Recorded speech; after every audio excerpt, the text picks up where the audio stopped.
তো নমস্কার বন্ধুরা, ওয়েলকাম টু মাই চ্যানেল। তো চলে এলাম আজকে একটি বিষয় নিয়ে আলোচনা করতে, সেটা হচ্ছে কেকেআর এবারে কেমন দল গড়লো, অর্থাৎ অকশান থেকে কোন কোন প্লেয়ারদেরকে কিনলো এবং তার ফলে এখন স্কোয়াডটা কেমন দেখতে লাগছে। তো সেই নিয়ে আজ বিশেষ আলোচনা। তো ভিডিওটি যদি ভালো লাগে লাইক এবং চ্যানেলে নতুন হলে কিন্তু সাবস্ক্রাইব করতে একদমই ভুলো না। তো প্রথমে যদি বলা যায়, কেকেআর কিন্তু প্রথমেই একটা চমক দিয়ে দিয়েছে। 1 কোটি টাকার মধ্যে কেএস ভারত এবং চেতন সাকারিয়াকে কিন্তু পেয়ে গেছে, অর্থাৎ 50 লাখ করে। তো তারপরে মিচেল স্টার্ক যখন এলো, কেকেআর পুরো উঠে পড়ে রাখলো এবং তার দাম পেয়ে গেল কিন্তু 24.75 কোটি টাকা। তো তবে একটু বেশি দাম লাগছে মিচেল স্টার্কের। 24.75 কোটি মানে প্রায় 25 কোটি টাকার সমান, 25 লাখ টাকা কম।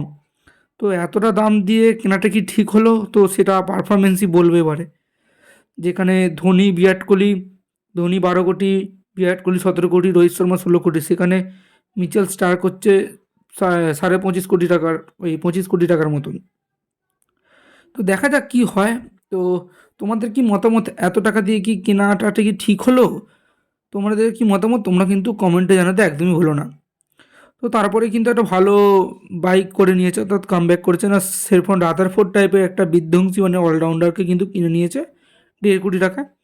এবং রামনদীপ সিংয়ের মতন একটা অলরাউন্ডারকেও কিন্তু 20 লাখ টাকা পেয়ে গেছে। এবং সবচেয়ে বড় একটা পাওনা কেকেআরের, যে ব্যাটিংটা অতটা দরকার ছিল না, কিন্তু তবু পেয়ে গেছে মনীষ পান্ডেকে 50 লাখ টাকা। মানে একটা ইয়াং ট্যালেন্টেড হচ্ছে যে ক্যাপ প্লেয়ার, অর্থাৎ অভিজ্ঞতা সম্পন্ন একটা ভালো প্লেয়ার কিন্তু মনীষ পান্ডে হতে পারে। তো এবারে মুজিবুর রহমানকে কিন্তু কলকাতা নিয়েছে। এবার মুজিবুর রহমান কতটা এফেক্টিভ হবে সেটা বলা যাচ্ছে না, কারণ যেখানে নারিন এবং অনুকূল রয়, সুয়াস শর্মা, বরুণ চক্রবর্তী এতজন স্পিনার রয়েছে এবং নীতিশ রানা স্পিন বোলিং করতে পারেন।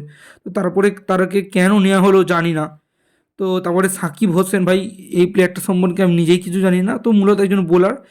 তারপরে হচ্ছে রয়েছে আঙ্কিশ রঘুবংশী, একজন দুর্দান্ত মানের ব্যাটার। তো তার মধ্যে ট্যালেন্ট রয়েছে আঙ্কিশ রঘুবংশী।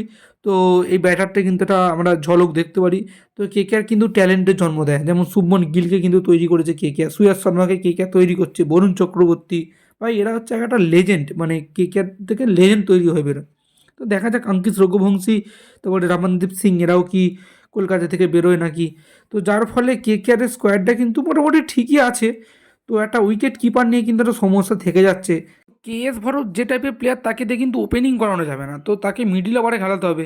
কিন্তু মিডিল ওভারে খেলার জন্য শ্রেয়াস আয়ার, ভেঙ্কটেশ আয়ার, রিঙ্কু সিং, আন্দ্রে রাসেল, তো দুর্দান্ত মানের ইন্ডিয়ান কোয়ালিটি ব্যাটসম্যানরা রয়েছে। তো এবার তাকে কিভাবে এফেক্টিভ করা যাবে জানি না। এবং সবচেয়ে সমস্যা হচ্ছে কিপার কিন্তু এবারে দুটো, গুরবাজ এবং হচ্ছে কি না কেএস ভারত। তো গুরবাজের ওপরে ভরসা রাখতে হবে। গুরবাজের ওপর যদি ভরসা রাখা যায় তাহলে কিন্তু জেসন রয়কে বসতে হবে, কারণ রাসেল নারিন অটোমেটিক চয়েস এবং স্টারকে এত টাকা দিয়ে কিনেছে এবং স্টার খেলবেই, তিনজন তো ধরো কনফার্ম। তাহলে এবারে যদি কেএস ভারতকে, এবার দেখা যাক ম্যানেজমেন্ট কী করে। তো গৌতম গম্ভীর এবার হাত ধরে কি আবার ফাইনালে কলকাতা উঠে ট্রফিটাকে জিততে পারে। তো দেখা যাক। এবার যদি মূল যে স্কোয়াডের কথা রয়েছে, তো সেই কথা যদি আমরা বলি, তো ব্যাটিংয়ে দেখা যাচ্ছে জেসন রয়, রমনুল্লাহ গুরবাজ, রিঙ্কু সিং, শ্রেয়াস আয়ার, অঙ্কিত রঘুবংশী, কেএস ভারত, মনীষ পান্ডে এবং শেরবান রাদারফোর্ড।